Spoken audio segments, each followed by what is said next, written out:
McFarlane. Welcome to Unfiltered. Let's get started. Hello, ladies and gentlemen. Welcome to another episode of Unfiltered. I'm your host, Chubbs McFarlane. It's much appreciated that the perspectives we have the opportunity to learn from one another. Our stories are powerful and needed for the world. It took a pandemic like this for us to think. I have focused on using my art as a tool. Because the opportunities are vast. And we have a crucial moment on which to engage in that study right now.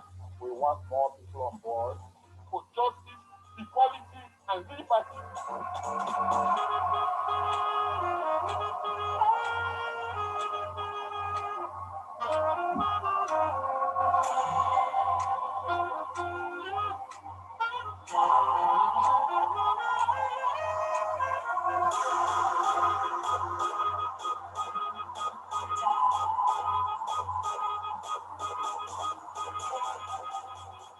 I'm your host here, Chubbs McFarlane. Welcome to Unfiltered. Let's get started.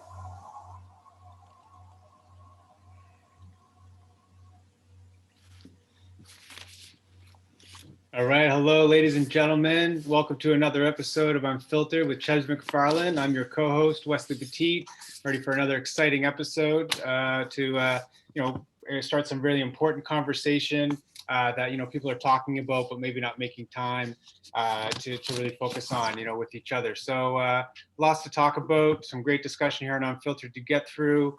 We have some really exciting guests lined up today.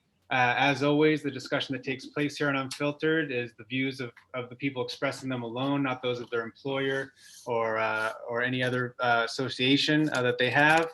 We want all of you to enrich the discussion by posting your comments and sharing the episode link with your friends, starting a watch party, and continue to take part in the unfiltered mission of unlocking this energy that we all have inside of us, focused on change and the important issues that are pressing on us today. So before we get started, we did want to start with a commemoration today. My great uncle, as a matter of fact, passed away last night, and so I just thought, because of the great person that he is, I would kind of give him a shout out in today's episode. We have a picture of him that we're going to be trying to bring up in just a moment.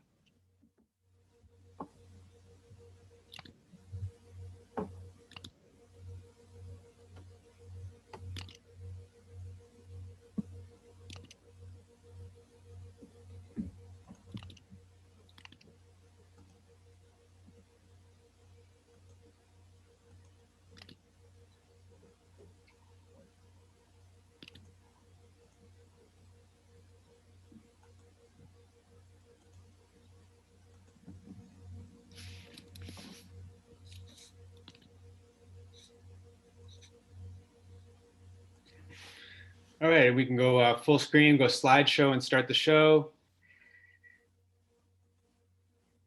Great, yeah, so there's Chesley. He's my great-grandfather. He's also there, as you can see, beside his late wife, Ann Talbot, who passed away a few months ago as well. So Chesley came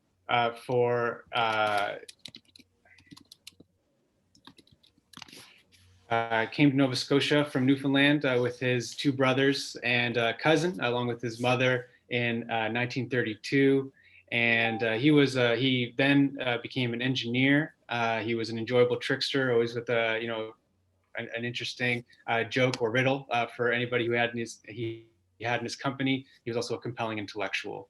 So I thought that maybe we could have a moment of silence for him in commemoration.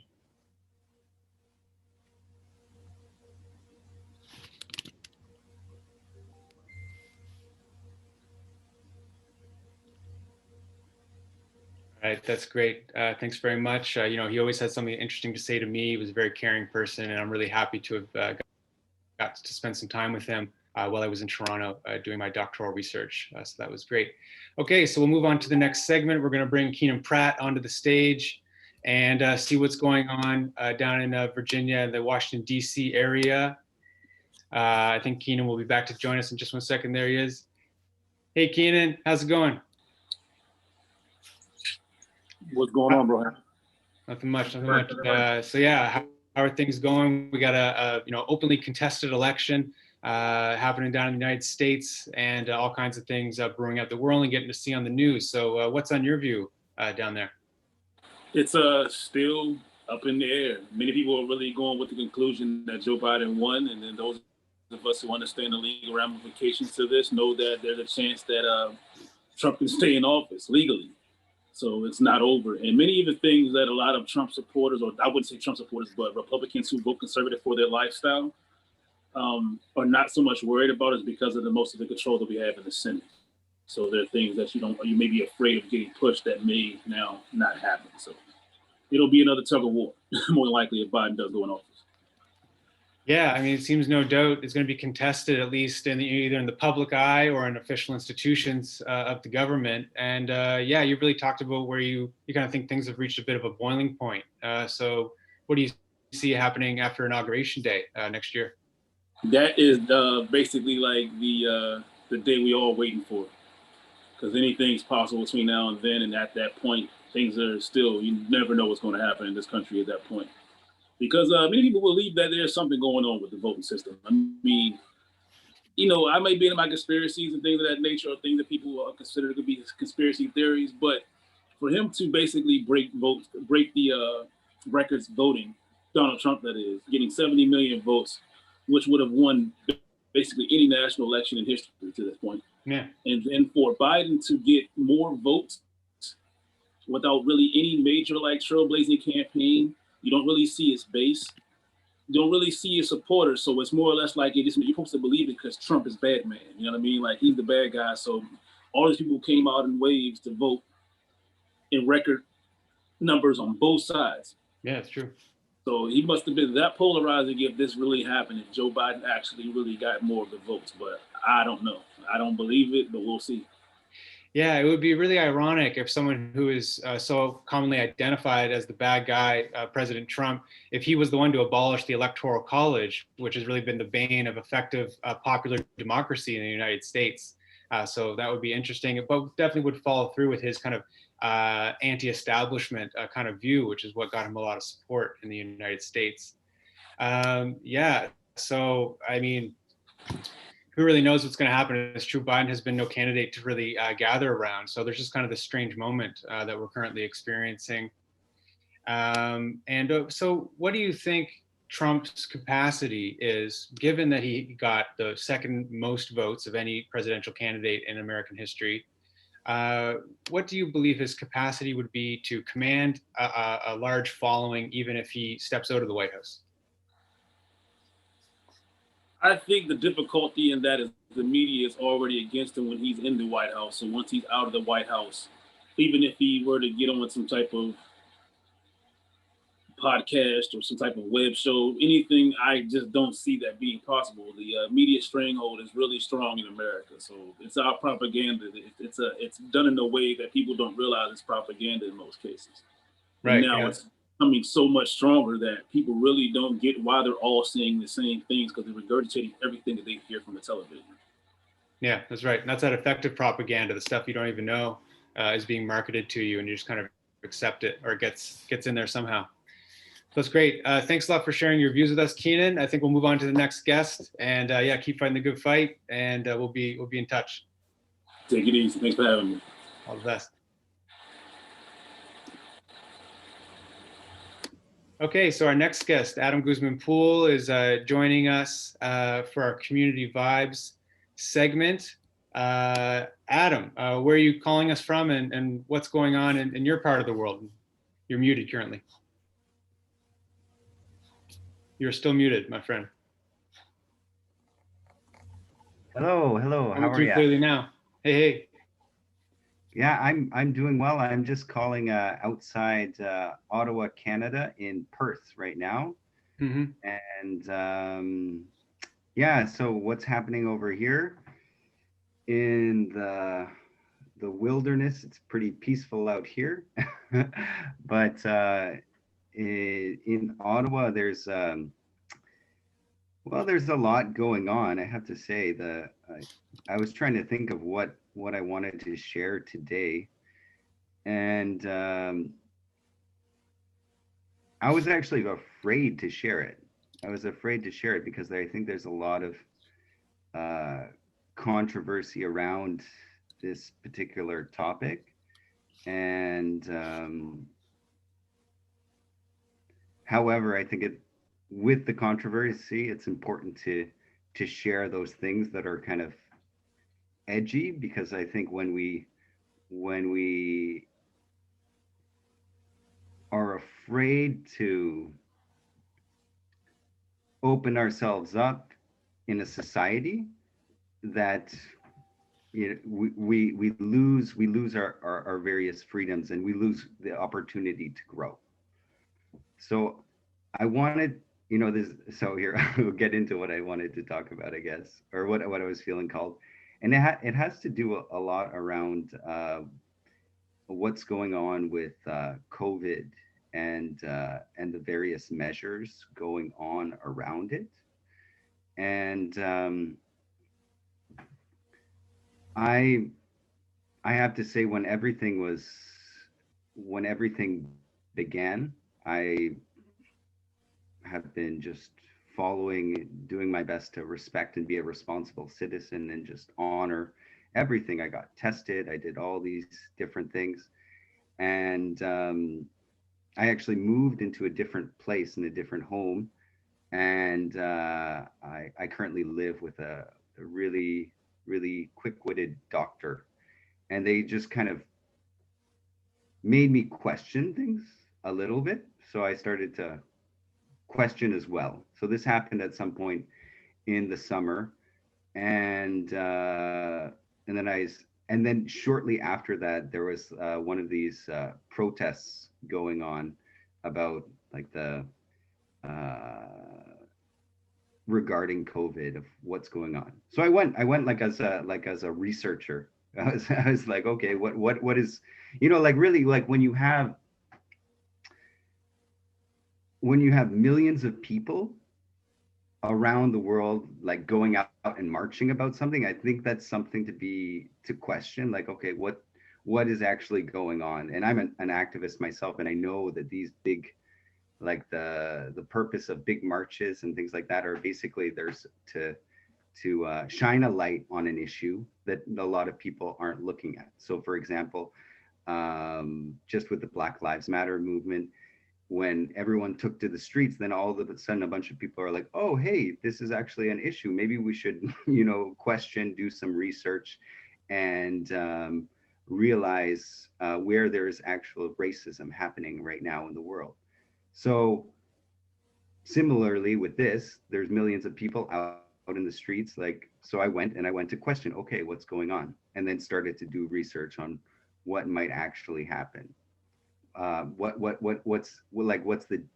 What's a different story than the mainstream media is telling us, right? And yeah, I have to say, like, since then I went and probably like did a lot of research for quite like extensively. And like, I'm not talking about just like, I'm talking about going to every side of the story, right? To going left, right, and like, I think if you want real comprehensive understanding of what's going on, you have to examine both sides. And absolutely. And, yeah, so I was looking at, and like there's definitely like a bunch of stuff on when you're looking out there that you have to, there's just a bunch of garbage and propaganda and noise. Yeah, it's a bunch of noise. However, within all that, I think it's really important to note that, like I think it's important to question and not lump everyone that doesn't agree with all the things around COVID as like a completely crazy Trump supporter and like whatever it is. Like I think like a bunch of people, they get lumped into a group, right? It's like you don't. So like I think just questioning like what are these measures and like what like the damage caused. Like, so through my research, I found out just like a lot of like some of the the damage caused by these measures are just way, like I'm talking about the lockdown measures, are like way more detrimental than the virus itself, right? So you have like 40% heart attacks have increased, like deaths due to heart attacks. Suicide and drug overdoses have exceeded coronavirus by 3 times. An extra 10,000 children are dying every month. And I think by the end of the year, it's going to be 130 million people will be on the brink of starvation because worldwide. Yeah, worldwide, right? And so, like, that's intense, right? That's super intense, right? I absolutely agree with you. It is super intense. These are intense times that we're living in. And I also completely agree with you that it's important for us to involve ourselves in these tough conversations to get to the deeper truth that you don't always get from the headlines. But might I be able to say, like, it's not kind of like, isn't it not one or the other, like lockdown and prevention of COVID and these other cases, but what you're kind of picking up on is that like the kind of lockdown measures aren't quite comprehensive of daily needs or also cause problems that need to be kind of considered. And so really what these deeper conversations enable us to do, either through in the form of protest or in the form of checking in with our neighbor, aren't we kind of trying to figure out how we can both live safely within the context of COVID as well as address these other health concerns? Yes, and that's exactly it, right? And like there's and we have to speak about it, right? We have to speak about it for it to happen, right? Because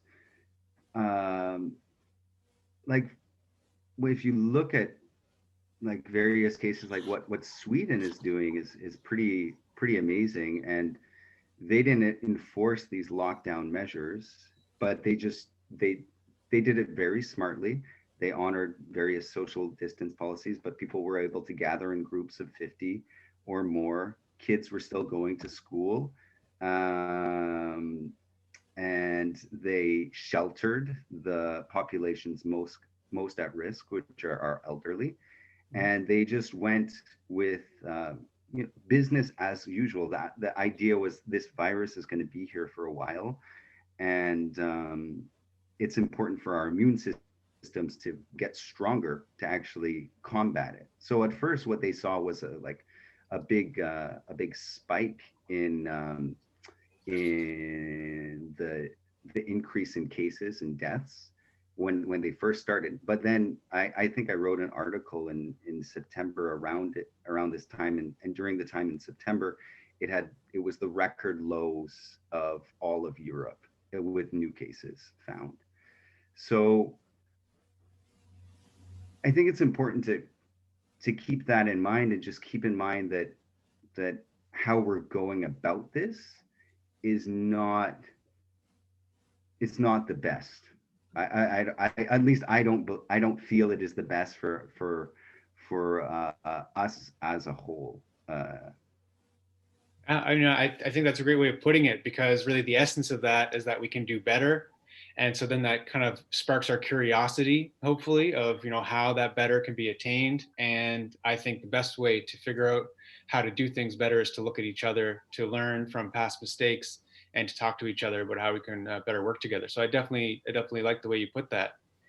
And so where do you kind of see this playing out in the future? Do you see more conversations happening, or do you see people closing up a bit more? Well, I think the fact that we're having this conversation says that there's more conversations happening, which is good, right? Right now, when you look at Canada, I think Manitoba is all on lockdown right now. And so I think we need to continue to have these conversations, and we need to continue to challenge and question, and also be receptive to other people. I think that's like I said, like I was afraid about talking about this, like the fact that I'm afraid about questioning this is I don't think that shows that it shows that we need to grow a little bit around this. And I totally get it that we're in unprecedented times. We're in a totally new territory. And most of all, a lot of people are afraid, and which is, I think, really dangerous, because when we're acting out of fear, like when our fight or flight responses go on, it's basically like we can't reason correctly. We can't see bigger pictures. It's mostly just the next step. So when everyone, like our whole society, is afraid, I think we also need to look and be like, okay, well, what are our governments doing? What are the officials doing? And will that help us in the long run? And so, yeah, Yeah. more conversations. And digging into those tough questions is the basis for those conversations. And yeah, you're totally right. Having any kind of apprehension about expressing things that are like saliently on our mind, and they're also on the minds of lots of people, but us not feeling comfortable talking about them, that's definitely something that we need to improve on as well as a society, or at least in our own specific networks. You know, we can all make contributions to opening up those conversations, and that's what we're really determined to do here with Unfiltered. And so thanks very much, Adam, for contributing to this conversation. You're ever perceptive and ever determined to create the better world that is totally possible, and we're just not quite reaching for it enough. And so thanks very much for joining us today. Hey, thanks so much for having me. Real pleasure being with you and all the folks on Unfiltered. Bye for now. Great. Bye for now. See you again soon. All right, so that feeds in well to our next segment, the main interview for today, which is really the subject of today's interview. Is really, speaks to a central value of Unfiltered with Ches McFarlane, which is having open conversations about issues and beliefs that may not be spoken about as much as they are, on the minds of common people. And so we really want to open up that conversation. That's exactly what we're going to be talking about today with today's guest, Dr. Melissa Redmond. We'll be talking about the conversations people are usually having and how to shift those conversations in a more meaningful direction with what's been called the spirit of repair. So before I welcome the guest onto the stage, I'll give a bit of an intro. Today's guest, has a Bachelor of Common Law from McGill University. Dr. Melissa Redmond continued to go to McGill University to get a master's in social work, and then went on to get a doctoral degree in social work at the University of Toronto. Dr. Melissa Redmond now works as a professor at the School of Social Work at Carleton University, and specializes and focuses her research on child protection and practice and policy, social service programs and access among marginalized populations, anti-oppressive practice, social policy implementation, focusing on poverty issues, and social work pedagogy and feminist scholarship. So definitely equipped to drive a meaningful conversation forward on today's show. Really strong social media presence and social commentary that I enjoy fairly regularly. And I'll welcome the doctor onto the stage now. And I'm just finishing up your bio. Welcome to the stage, Dr. Redmond. Hi. Great. So yeah, a little bit blurry. I guess that's your hologram status that's kind of yes, coming through. I'm noticing that too. Give me a moment. Hold on. Yeah, no problem at all.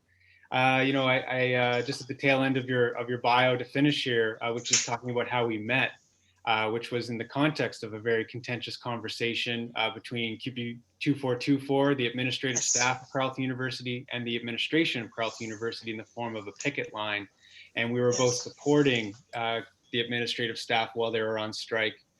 And, I would go down and kind of do a round with them. Yeah, no problem at all. Still listening. Yeah, and I found it really really interesting because other people would stop by the picket line and we'd want to have a conversation with them to see where they're at on those issues and kind of call them in to supporting the administrative staff. And you were wearing a red and white bomber jacket, and I thought for sure you were an undergrad student, and so I kind of approached you and was talking to you like that. And then we got to know each other and became good friends after that. Yeah. We continue to learn more about each other each time we speak.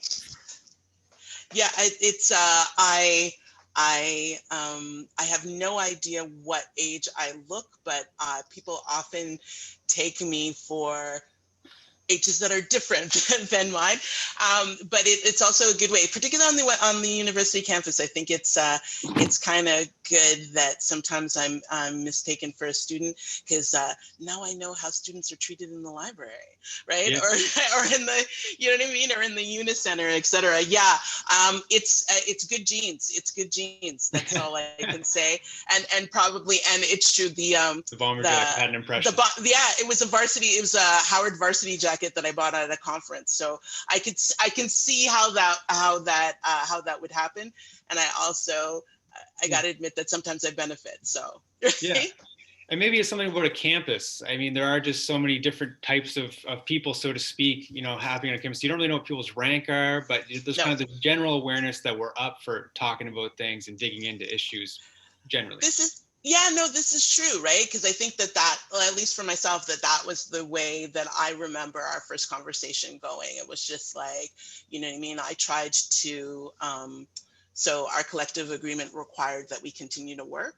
Mm-hmm. And so in order to, depending on what day, do my penance or show my solidarity, I would make sure, which was very difficult for me, I would make sure that I would arrive a little bit earlier and sort of walk the picket on my way in, walk the picket on my way out, type thing. So I think it was in the afternoon on my way out that we met. And I think those rates, those kind of, I love the phrase liminal spaces, right? Those borderline spaces are, I think that's where a lot of conversations can take place. I think they're also kind of dangerous spaces as well. Do you know what I mean? They're dangerous. They're open spaces, but they're also kind of, I'll say dangerous and leave it at that. We can talk about it more, but I think you know what I mean in terms of who knows what you're going to get in that liminal space, right? Yeah, the boundaries are in flux inherently in those liminal spaces. And, other places that we happen to meet up on the way out of campus was like on the bus, and, everyone's done their day and also packed into this bus. Right. And so it's like also a very likely place to have conversations with people, but then also a place you're kind of negotiating. Maybe someone just wants to be left alone, or something like that. So I think it's that interesting thing of, because you're right, you're talking about the bus, and I'm like, I have a very different commute, like when I ride my bike versus when I'm on the bus, right? And definitely one thing that I notice that I do, when I'm on the bus that I don't usually do when I'm on my, I always do when I'm on my bike, is I often have these headphones on. You know what I mean? And I have to admit that sometimes I'm not even playing music. I'm not listening to anything. I'm just like, please just, I just need to have the earphones on my head and sort of turn down the input a little bit, right? And I think those are all things that we need to negotiate. Where are we? What's the context, right? How am I feeling about having this conversation? Those are all things that figure into understanding, right?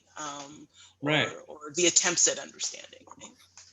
Yeah, and talking about the importance of understanding how tough subjects, what types of conversations do you think people should be having now that maybe they aren't having so much? It's so funny because I kept trying to come up with sort of catchy ways to introduce what I've been thinking, and then I was just like, what am I doing?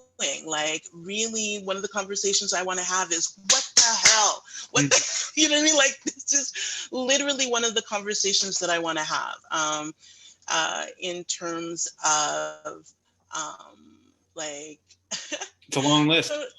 Oh, you know what I mean? Like, I mean, like, it is, like, because I'm just like, you know what? I feel like I just walked into an apartment that had just had a 2-day rager, like a 2-day rager, right? And you walk into the apartment and you're just like, what the hell, right? And every time, and you just keep turning and looking, and you're like, look at this, why is there spaghetti on the ceiling, right? Like, look at this. What, she just rolled the keg into the closet? You know what I mean? Like, there are all of these just bizarre kind of things where you're like, no, we can't, I mean, like, I'm all for parties, but we can't agree that this is okay. There's a keg in the closet. There's spaghetti on the ceiling, right? Yeah. You know what I mean? And I feel like there are a lot of conversations that we need to be having about, like, we need to be, you know what I mean? Like, we need to be having that conversation around, you know, why is it that we're sort of more okay with having Indigenous communities sort of spend their times in Thunder Bay hotels and, you know, on their own territory. Do you know what I mean? I'm just like, come on, we can, you know, it's just like, why is the keg in the closet, right? Mm-hmm. I need to know, right? Yeah, and so you're using those as symbols for the kind of unacknowledged issues, or is that more kind of like the spaghetti on the ceiling? Is that kind of the social shambles that we kind of see when we walk up there in the general community? I think it's both, right? You know, I would maintain that it's both. I think that it is a social shambles, and I think that we've become very adept at kind of pushing back on. Um, I went through a phase a few years ago where I was like, bring back public shame, right? And people were like what? Like how could that be a good thing? And you know, and I think that for me, I'm like, it is shameful, right? That, Mm-hmm. you know what I mean? I was watching the news, and I should have taken note of the community's name, but, you know, just 300 people living in a hotel, not knowing when they're going to go home, right? And having no faith that anybody really cares, that they want to go home, right? Not only that they want to go home, but they want to go home and want to be able to, like, wash their hands, right, during COVID, right? And so there was one woman, you know, and I'll try to look for the report as I'm referencing it, but there was one woman who was talking about what it was like to be further south and to be able just to wash her hands, right? She's like, oh, this is what everybody gets, right? And I sort of wonder about that, right? Like, oh, liminal space, right? I wonder what that must be like to be in a hotel, like with your partner, your kids, you know, your family, etc. To recognize that folks would rather pay like how many hundreds of dollars a day to have you be somewhere you don't want to be, right? Yeah. And literally as that is happening, you're just like, literally all I want is to be able to turn on my tap, like, right, everywhere, and like everyone else in this space can do. And somehow, in terms of that bringing back public shame, like somehow that hasn't registered enough with us to be like, that's unacceptable. Do you know what I mean? Like, it showed up on my news, and, you know, it's almost as though the reporting was enough. And I'm like, obviously the reporting can't be enough if that's what, you know what I mean? If we're really going to be looking at this, and we're really going to be talking to this, and if we're really going to hear what this woman is saying, right? You know what I mean? I'm just like, the woman is on the TV saying that when she's at home, she washes her hands and there are blisters on her hands. Mm-hmm.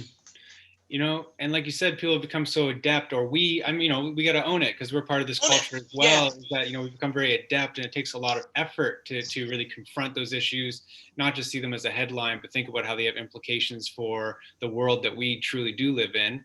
Whether we're able to transcend, you know, these terrible things that are happening in the world, and we're kind of like, well, it's not really impacting me, so I'm able to live my life. But I think that it is impacting all of us, and we should try to nurture a culture that's more that acknowledges that more. Yeah, I mean, again, I think that you're right. It is impacting us all, and it's, you know, it's impacting us all in that, you know, we suffer when we don't live in communities that could be as compassionate as, you know, that aren't as compassionate as they could be. We all suffer, not just the vulnerable, right? That there is a more compassionate version of myself that I imagine is happier. But you know what I mean? But like, that there is a more compassionate version of myself. There's a more compassionate version of my community. There's a more compassionate version of my country, right? And that there are a whole bunch of reasons why I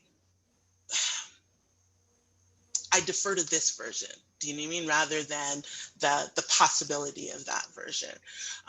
You know what I mean?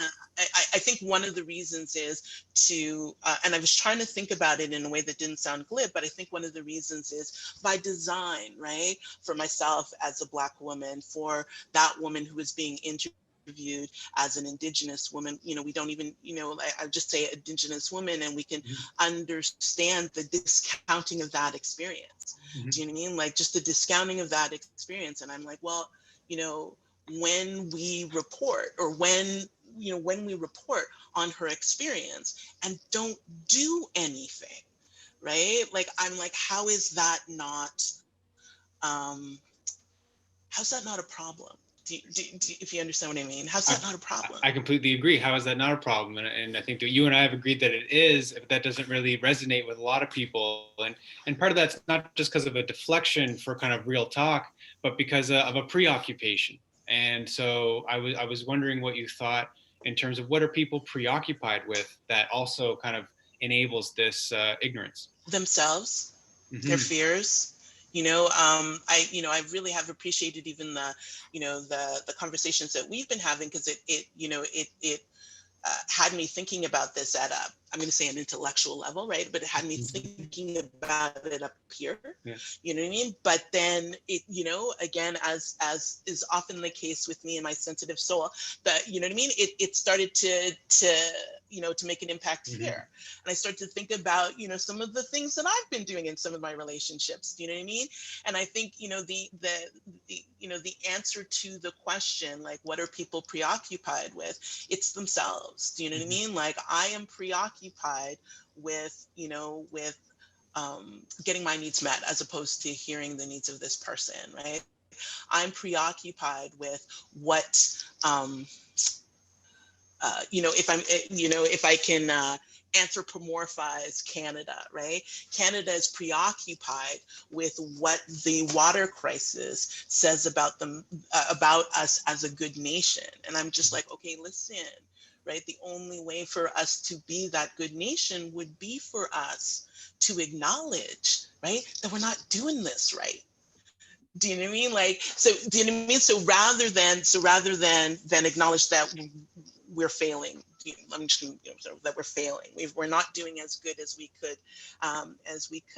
We're literally instead sort of moving the conversation to, I don't really like hearing myself depicted in that way. Right. Do you know what I mean? And I think, I refer to that as a power move.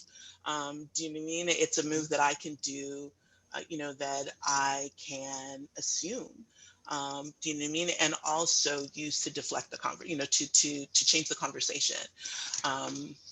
Yeah, and I think that it's true in a lot of cases that people are really absorbed with their own self-interest, but I also see a lot of people that seem to have a predisposition for self-deprecation, or kind of taking in, ideas or conceptualizations of themselves that they've kind of developed through, a really tough career, or through unkind social circles, and those people kind of don't think that they have the capacity to create change in their environments. And so some people seem to be, aware of really serious issues, but then just not believe that they could play a part. And I do think there's a certain amount of self-centeredness to that as well. But it's not necessarily kind of a self-glorification. I was wondering what you thought about that. Oh, fair enough. I think, yeah, I think, I think the answer is not, it's not either or, but and, right? I do think that there are individuals who are struggling with self-perception simply because everything around them tells them, do you know what I mean? Creates that kind of dissonance. Do you know what I mean? Like, I think that, you want to know how the world is, like, ask a vulnerable child, right? Ask a marginalized child, and they will tell you about, the difference between how they feel, right? And how the world works, or how they feel and how the world treats them, right? So I do you know what I mean? And I think that depending on, how lucky one is, right? You know what I mean? Like, in terms of the hand that you're dealt, and depending on how lucky you are, that stuff is internalized to a lesser or greater extent. Do you know what I mean? So that, do you know what I mean? I often find myself sort of sitting with, sitting with demons that I never invited. You know what I mean? Like, I'm just like, oh, You know, you know what I mean? Like, oh, hello. Yeah, important to acknowledge those as well. Right. Yeah. So, but and recognizing that that history, right, is part and parcel of you know, of people who are close, right, and things that happened how long ago, right, like how long ago, how far away. Mm-hmm. You know, I think the the I think the possibility, right, that lies in all of these interactions, lies in being able to acknowledge that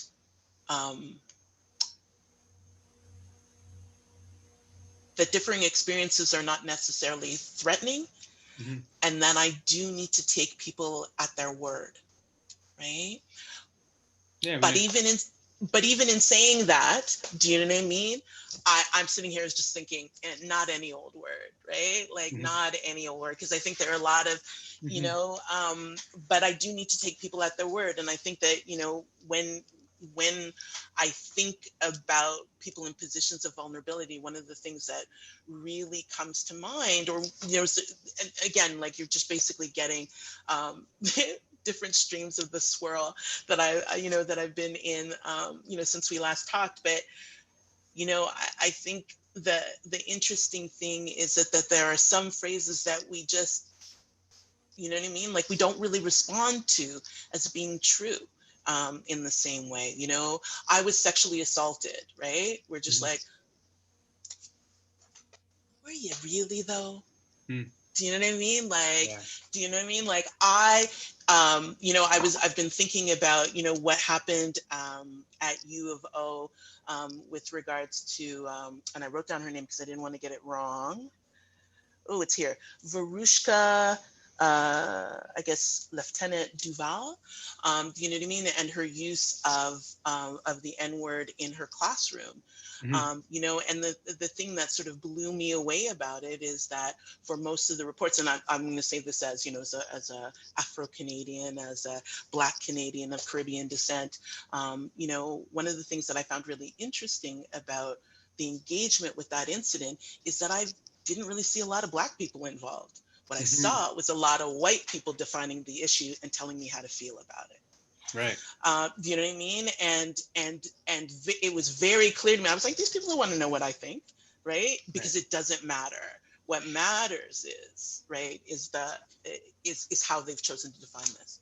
Right, and that kind of plays into what you were talking about, keeping people accountable, because of course, like, you know, you were talking about kind of white voices really trying to define the issue and the use of the N-word, and that's like an attempt to contribute to a meaningful movement, but that those contributions should be made, you know, with the intention in mind to also be learning about how to do so best. And I'm just speaking from my own perspective about how I try to go about it. But yeah, like you got to take people seriously, but also keep them accountable, and, you know, have that real talk. And I think that people should be equipped for that on the receiving end.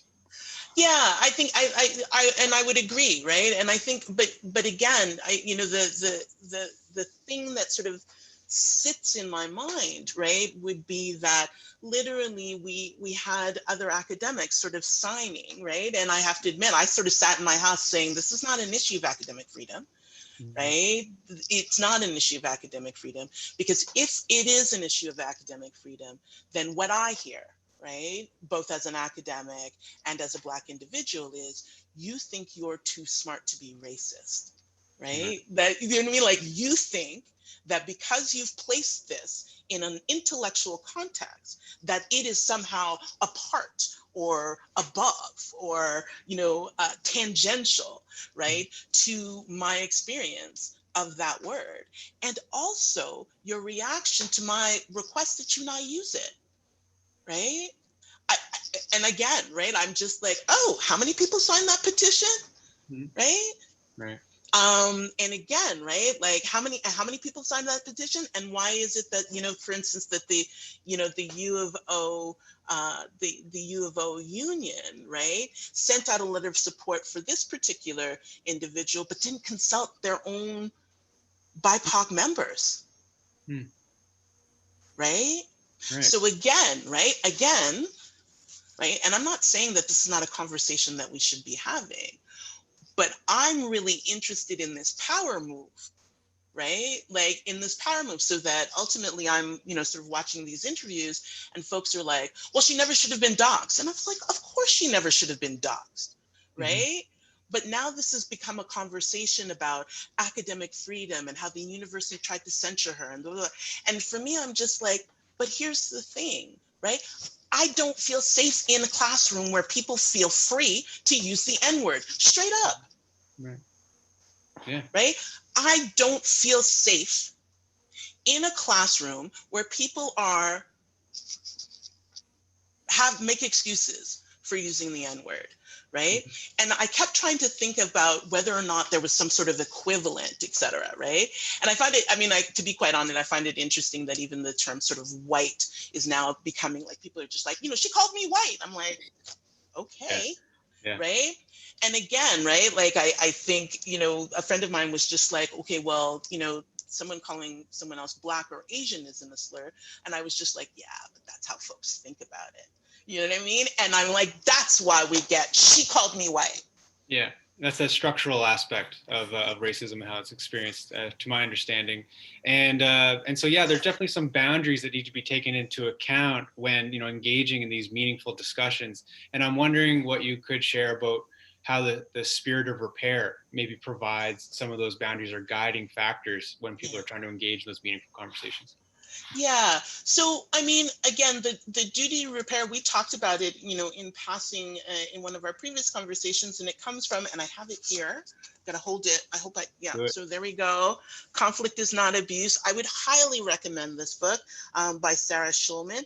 And basically, I have to say, like, I was sort of frantically rereading, and I was like, oh my God, I was like, I don't really remember enough about this. But what I do remember is that she does have us remember our humanity. I don't know if she put it in that way, but recognize that our lives are relational, right?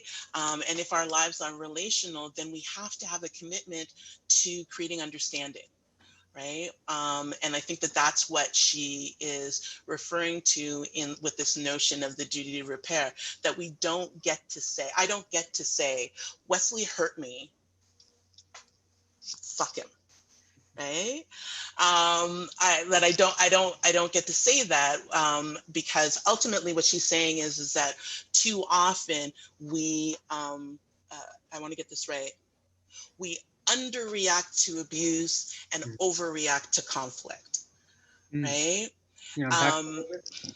So this idea that that there are often situations where the issue is conflict, right?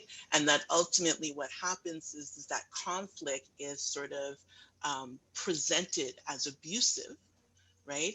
And if that conflict is presented as abusive, well, then do you know what I mean? Like, if you abuse me, then I don't owe anything to this relationship in terms of repair, right? It's abusive, I'm out, right? As opposed to saying that you and I are in conflict, right? And I need to be able to understand what it is that you're saying. You know what I mean? It's important that you understand what it is that I am saying. Not that we necessarily agree, right? But that we can kind of meet each other relationally, right? And be able to prioritize that, right? Prioritize the relationship. It's actually funny. I was just, I just came to mind in a sort of a past relationship. I was involved with someone who would go to sort of Mississippi, Louisiana every year to meet with someone who was very close to them, right? Now, for me, these were my first experiences in the American South. And it was actually kind of interesting for me to have these experiences in the American South with white people, right? And to be able to be like, yeah, that's not what I'm experiencing here, for instance, right? Now, the interesting thing, the reason that they came to mind was because I remember sort of going to this crawfish boil. It was beautiful. I can hear the peepers now. And sitting with two ex-Marines, right? So they were a couple, I think they met in the military, and they were ex-Marines. And I remember that my partner at the time and I were sort of going down on the plane, and we're like, whatever happens, we're not talking about politics. Don't talk about politics to these people. we're just here to, be at this annual party, have a good time, eat some crawfish, do our thing. And inevitably, right, it's 3 o'clock in the morning, people are sitting back, the people, near the, I don't know, but near the water, right? The frogs are going, folks have had a great afternoon. And I remember this man saying to me, I just wanted to be known that they did have a Rottweiler named Edelweiss, lovely people.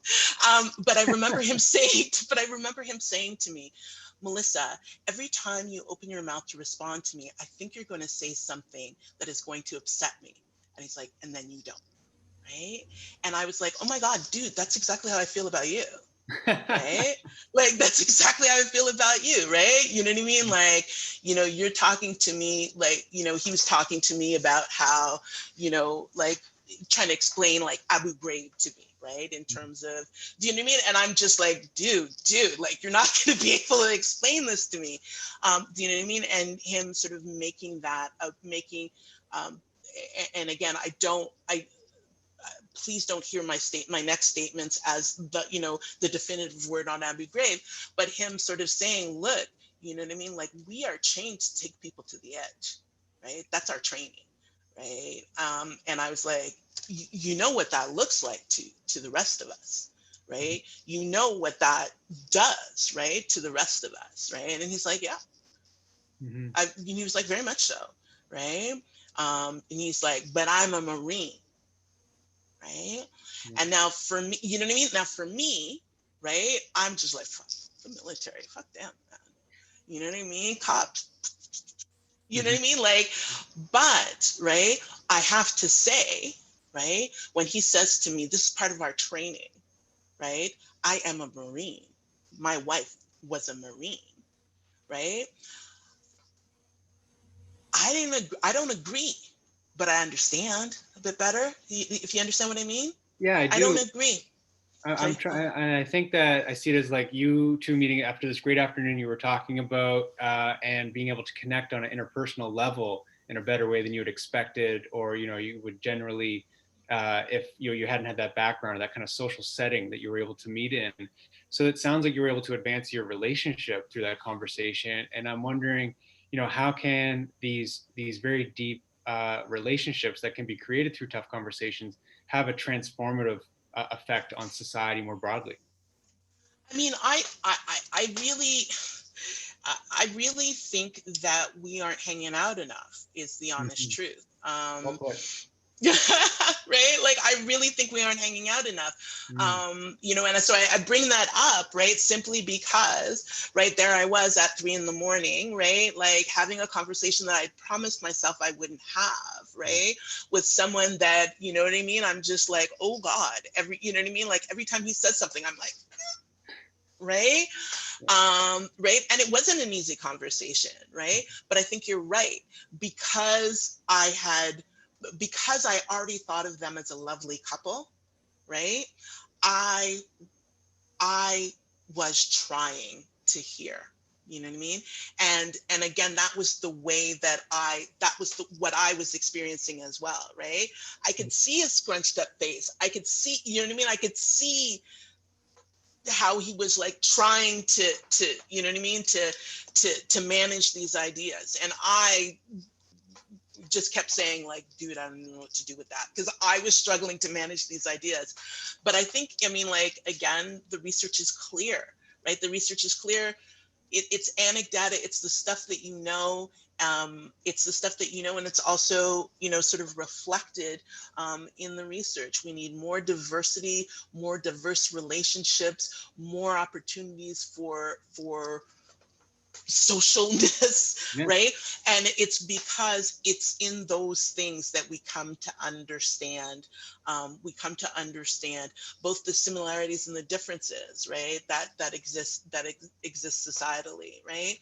So one of the articles that I was looking at with some of my students really talked about how people who live in diverse city, like diverse sort of ethnoculturally, but also financially, diverse neighborhoods and communities are more likely to be concerned about things like wealth distribution, are more likely to be concerned about things like social policy and redistributive social policy. You know, and I don't think that that should be surprising. Do you know? The example that I was thinking of was that what are their names? The McCloskeys. Do you remember in the States, those people who were the Black Lives Matter protest sort of went through their, you remember, that went through their gated community, and they lost it. Do you know what I mean? They lost it. I'm like, folks are on the sidewalk, folks are on the street, like, just, you know, if you're afraid, stay in your house, right? Like, because nobody's ringing your doorbell, nobody's, you know what I mean? Yeah. But instead, there's our buddy. You know, his wife has I think a 22, and you know, he's got his. You know, I'm making stuff up. I don't know guns, but I'm like, he wouldn't have like a Kalashnikov. I imagine it would probably been an AR-15, right? Or yeah. right, you know what I mean? Like, but you know, he's waving a semi-automatic rifle, and I'm like, what is going on in your head, right? What's going on in your head? And again, right, what's going on in his head is, I live in a gated community. These people don't belong here. These people shouldn't be here. These people shouldn't be here because they are a threat, right? How do you respond to threats? Yeah, my entitlements. I got my entitlements. You know, I got my toys here, and I'm gonna arm up. And like that, those pictures sparked a lot of conversation. And so, you know, maybe they actually kind of brought attention to the issue that kind of behavior represents more so than defending, you know, their turf, which wasn't even under attack necessarily. No, fair enough. You know, and I think you're right. I think there was a conversation, but I think it also speaks to a difference, right? Because the next time I saw the McCloskeys was at the Republican National Convention, right? And anybody who hasn't seen this, like, brew some tea, get ready for a trip, right? So what they did is they're sort of sitting there and they're like, you know, hi, we're the McCloskeys. And, you know, they're like, the last time you saw us, you know, you may have seen us on our porch. And I was like, you guys are really doing this. And they're literally saying things like Biden will abolish the suburb, right? That Biden will abolish the suburbs, that these criminals who are marching through the streets. And I was like, you see, now this is where that whole, that sort of notion of duty sort of breaks down. Do you know what I mean? Like, I got to admit, and I have to say the Shulman doesn't speak to this at all. You know what I mean? And again, you know, think of my sort of the way I was talking about the book as like some lady on the bus, right? Simply because I don't want to present myself as somehow like, you know, completely understanding the ideas. But I do think that it is interesting, right? That rather than acknowledge like the backlash of you cannot be, you know, you can't be a lawyer and behave like this, right? You can't stand in front of a judge after behaving like this, right? This calls into question your vocation, you know, but that they kind of double down, right? And I think that the interesting thing about that is that they were surrounded by people who said that was okay. Do you know what I mean? They're surrounded by people who say who said that that's okay. And we've all been there, right? You know, where I always like laugh, you know, you always have that, like, my mother's like, who's telling you the truth, right? Do you know what I mean? Like, you have to have a group of people around you who are willing to tell you the truth, even when it's difficult, right? Now, the interesting thing about it is that in their fear, right, for about demographic changes, you know, again, or just the fear of not being number one, right, or having to struggle for number one, who knows, right? But you know what I mean? Whatever comes out of, you know, whatever trickles down, whatever fears trickle down from, you know, from white supremacy, the interesting thing, again, is that they were surrounded by people who said, standing on your front steps with an AR-15 and a 22 and waving them around like that. I mean, again, I've only shot guns once in the desert, and literally the person who who sort of gave me that lesson was like, I'm not joking, right? I see you doing anything that's unsafe, we're done. Yeah. Right? We're Time to done quit. because these are guns. You know what I mean? Because these are guns. So the idea, again, right, that, I mean, you weren't under threat, right? And so it's this, again, this idea of they were uncomfortable, right? But they escalated it to abuse. Therefore, whatever they do in response is okay. Yeah. Right? I mean, they, they're just trying to champion their cause and really kind of to put their twist. Maybe they wanted to claim, through an animated demonstration that they were under attack, and kind of motivating that kind of interpretation of the Black Lives Matter movement. And being surrounded by people that encourage that type of behavior wasn't doing them any favors. So that only goes to show, like we were talking about, hanging out more often in those liminal spaces with people we don't agree with, and having those conversations would actually create, a better society through that exposure. With a commitment, right, to understanding, with a commitment to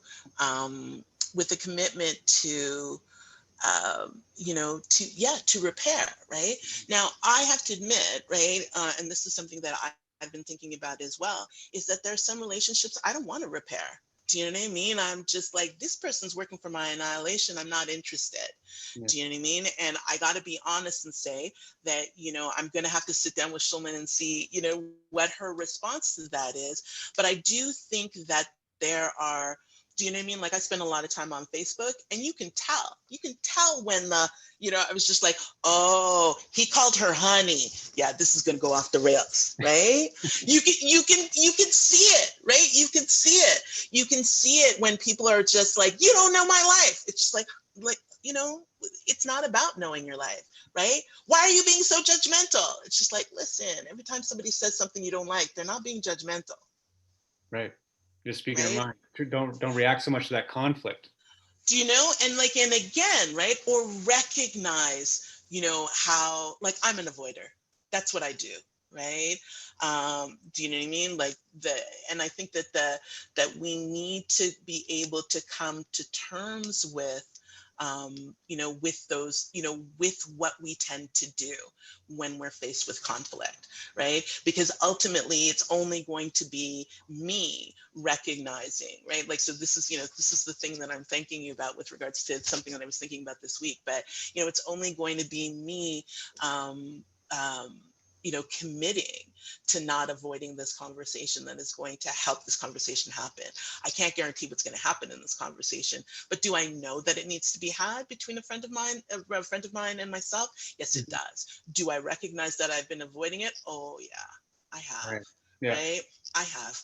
And as much as we believe in these things, it still takes effort to engage in those tough conversations. And so that's totally, we put these things off sometimes, but I'm really happy you were able to join us today for another great episode. So just to end us off, you're up there, mission control, and in all this information and inspiration you have around, creating these more healthy conversations. Yeah. I just using the metaphor of the spaceship as this more progressive conversation or dynamic that we're trying to reach. Wondering, how do you decide who to beam up and where you're trying to go with that spaceship?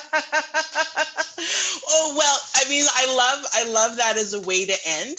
But if you can allow me to work with the kind of Star Trek, Star Trek analogy, but do something slightly different, I would invite us all, right, to engage, right? Do you know what I mean? Like, right? But I would invite us all to engage and to really ask yourself, right? Why is it, right? If somebody's coming to you and it's like, ouch, right? Ask yourself, why is it that I can't take this person at their word, right? Mm-hmm. Why can't I just take this person at their word and find out more about what their experience is? Do you know what I mean? And so for me, if I had to kind of, right, sort of wrap it up in a quick way, I would say, remember that we have responsibilities to each other. Yeah. We have responsibilities to each other. We deserve all the good that our imaginations can can bring us, right? Both individually and collectively. Yeah. That we should be engaging with each other, and that we should recognize that my experiences are not someone else's, right? And in that relational, um, you know, humanity, right? I may need to, that I need to build, that I need to build on understanding that person's experience. One more little plank that I need to put down, Please. but to also recognize, right, that there are certain things that we will not tolerate, right? We're not going to tolerate homophobia. Don't come to me with that. Yeah. You know what I mean? Like, I'm not going to tolerate racism. Don't come to me with that, Mhm. right?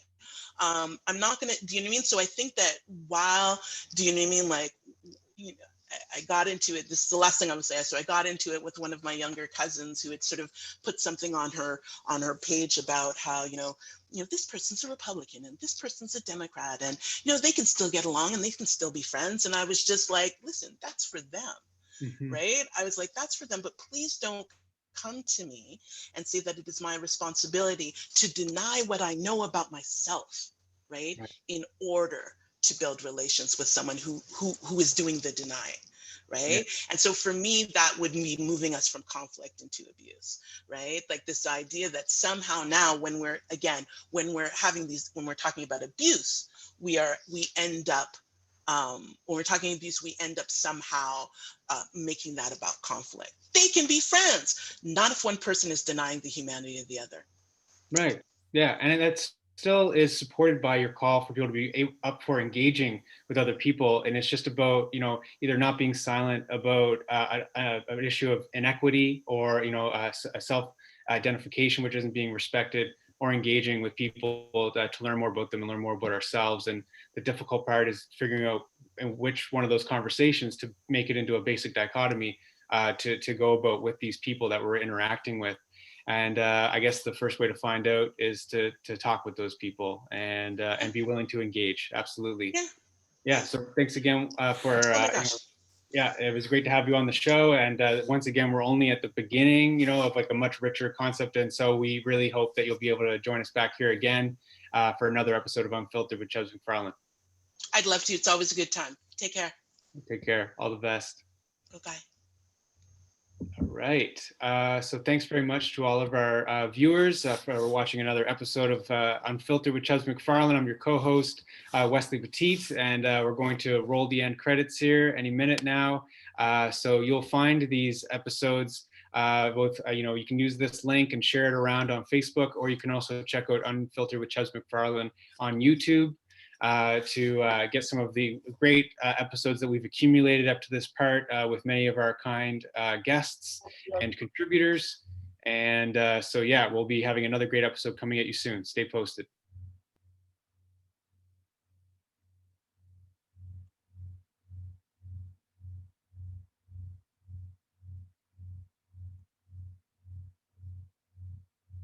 McFarland, welcome to Unfiltered.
I'm your host here, Jeff McFarland. I'm your host here, Jeff McFarland. Welcome to Unfiltered.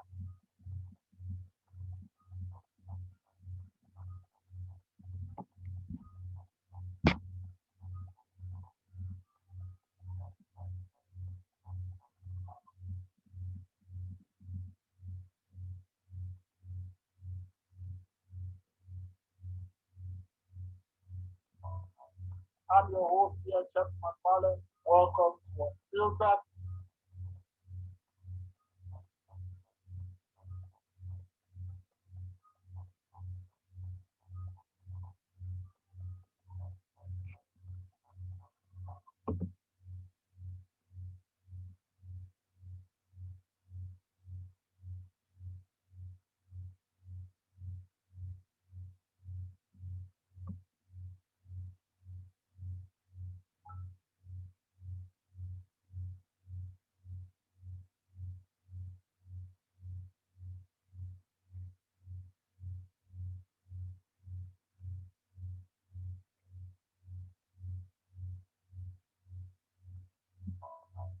I'm your host here, Jeff McFarlane. Welcome to Unfiltered.